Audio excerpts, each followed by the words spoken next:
all unfollow and stop supporting Brittany Dawn Fitness, and I will tell you exactly why. The social media star says she's getting death threats from customers who are demanding refunds. Cautionary tale, this one about social media influencers and their businesses. But this is all over Instagram and Facebook. Her name is Brittany Davis, but her followers know her as Brittany Dawn.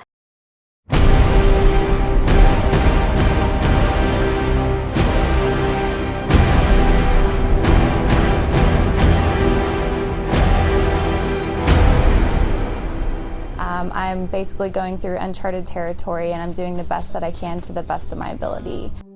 If you think it's expensive to hire a professional, just wait till you hire an amateur. Today we're going to talk about the state of the online coaching industry, and with specific reference to the shitstorm going on with Brittany Dawn Fitness right now. Now, I don't really like piling on people who are at kind of a low point.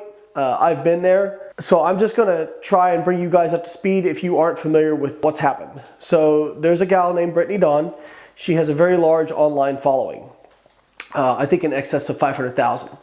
And she was selling coaching programs and ebooks and whatnot from around 2014 until currently. And over the years, there have been a lot of complaints about her. Specifically, you can go on the Better Business Bureau for her business, and you can find a lot of really bad complaints. And there was a Facebook group that was actually opened up with several thousand who basically were complaining that they never received coaching programs, or if they did, if they paid for it, that it was obvious it was cookie cutter and that everything was kind of a boilerplate.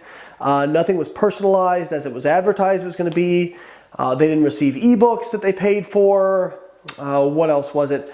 That if they got any communication at all, it was very slow. Keep in mind, this is all stuff I've heard for a long time. You can go back to my Terrible Coaches video from probably 5 or 6 years ago, and I was already talking about this kind of stuff. I had never heard of Brittany Dawn, and I never had anybody complain to me specifically about Brittany Dawn, but this stuff has been going on for a long time.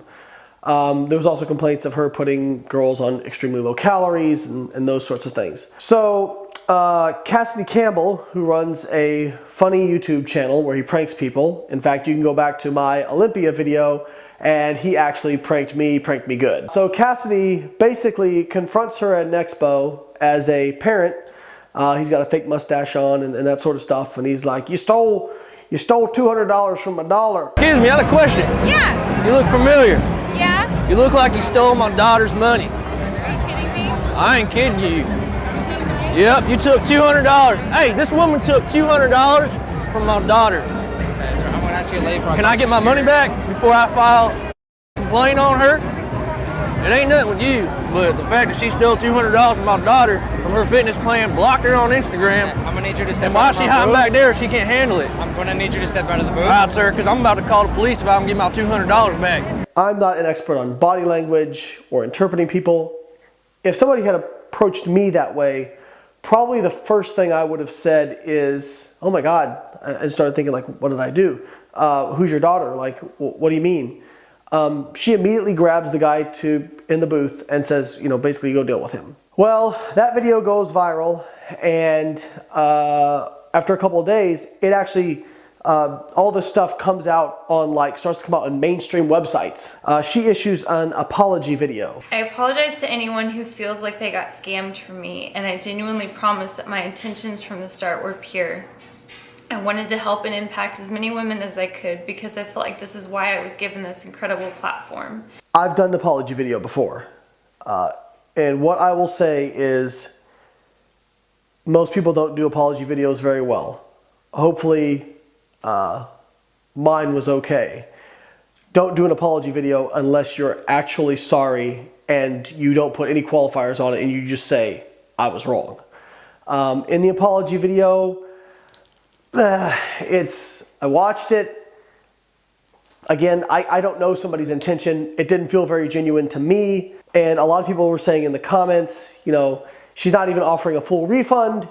And if you do want a refund, like it's like quarter or half, and you have to sign a non-disclosure agreement, and the emails that they're getting back from her are off a boilerplate as well. There's nothing personalized. And it just seems, it seems at the best, she's kind of tone deaf to the situation. And she also kind of tried to make herself look like the victim by saying she was getting death threats. And, you know, I'm sure that has happened. And fucking shame on you guys who do that. Like, that shit's never fucking okay, period. But then she said, well, I've had a lot of success early and I didn't know how to handle it. And, you know, I had a friend who had cancer. And listen, either you did something wrong or you didn't. And apologize. Now I want to bring this back around to you guys, the consumers. Yes, she did a very bad thing. Yes, it looks like at best she was conducting her business very poorly. At worst, it looks like she was straight scamming people. You guys are also at fault. The consumer is at fault. Where does the consumer start to take responsibility for their choices? And what I mean by that is, to my knowledge, and somebody can correct me, Brittany does not have any kind of education in exercise or nutrition. I don't think she has really any credentials. She basically has just put pictures of her physique online and people are like, oh my God, you're so awesome, you're so inspiring. First off, what about a fucking physique makes it inspiring? That person could have been born with just genetic gifts. Are you inspired by somebody who's 6'8"? Oh man, you're so inspiring for me to get to be that tall. But regardless, the onus is on you to do your due diligence looking into, one, what are these person's credentials?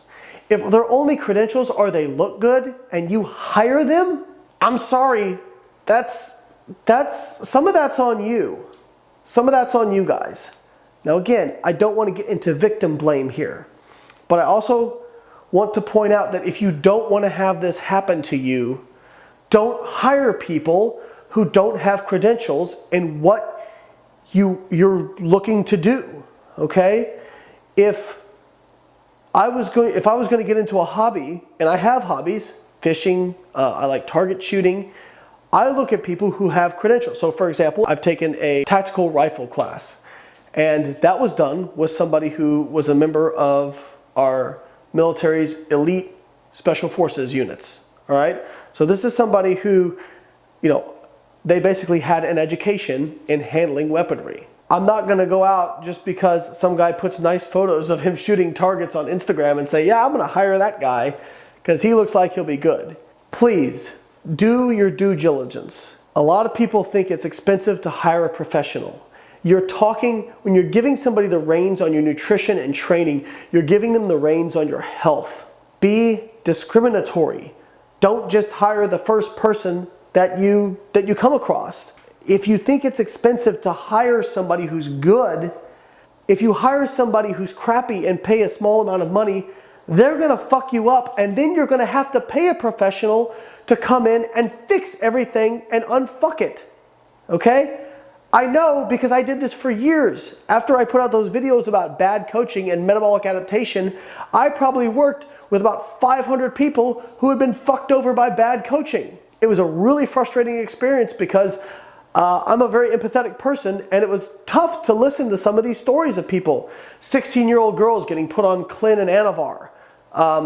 People being told they couldn't dress a certain way to go out because they were part of a team and signed a contract. Well, y'all know who I'm talking about when I'm talking about this stuff. They signed a contract and they couldn't go out. And they also couldn't promote themselves as being part of the team unless the team said they could promote them because, oh, God forbid, somebody who doesn't look the way they want them to look because maybe their genetics aren't as good or they're not starting in the same place as these pros. God forbid they say they're on that team. And again, that team that I'm referring to, they didn't have any credentials either. So please, please, please do your due diligence. If you have to save money to hire somebody who's good and hire a professional, then do that. Brittany, I hope you can take what's happened over the last few years and use it to come out a better person. Those of you who have been, again, I don't want to use the word scam because I don't know exactly what happened, but those of you who felt you've been scammed, I hope you'll use it to make better choices in the future, and I'm truly sorry about what's happened. As somebody who's coached for over 13 years, before online coaching was a big thing that everybody did, it still makes me sad to see these kind of situations. All right, guys, let me know if you've had any experiences with bad coaching or good coaching. Leave a comment below, like this shit, share this shit. Catch you next time. And how fucking dare anyone out there make fun of Brittany after all she's been through?